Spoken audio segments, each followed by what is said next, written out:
দেখলাম যে আপনার ভিডিওসগুলোতে মোটিভেশন না মানে ভিডিওগুলোতে আপনি খুব রাগে রেগে কথা বলেন, কারণটা কি? তখন আমি বললাম যে দেখো, যখন আমি কথা বলি, আমি যে কথাগুলো বলি সেই কথাগুলো বলতে হবে বলে কোথাও কাট পেস্ট করে এসে আমি কথাগুলো বলি না।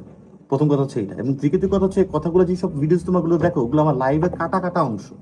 যদি ভুল হয় তাহলে ভুল, যদি চেহারা সিরত বিরত ঠিক না থাকে তাহলে এগুলো লাইভ।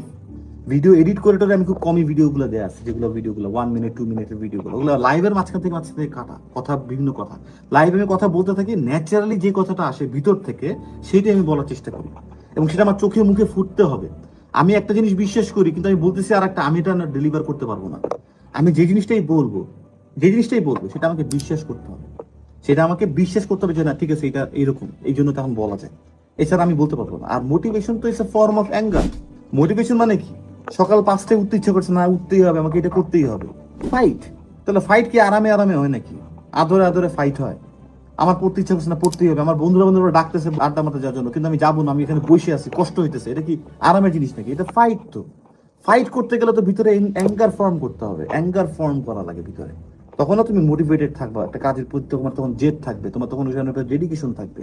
তোমার কষ্ট হবে, বাট ওইটা তোমার এই মনের এই যে অ্যাঙ্গার জায়গাটা, যে ডেডিকেশনের জায়গাটা, যে সলিড জায়গাটা, সেটা তখন আলটিমেটলি ভেঙে চুরে ফেলে দেবে।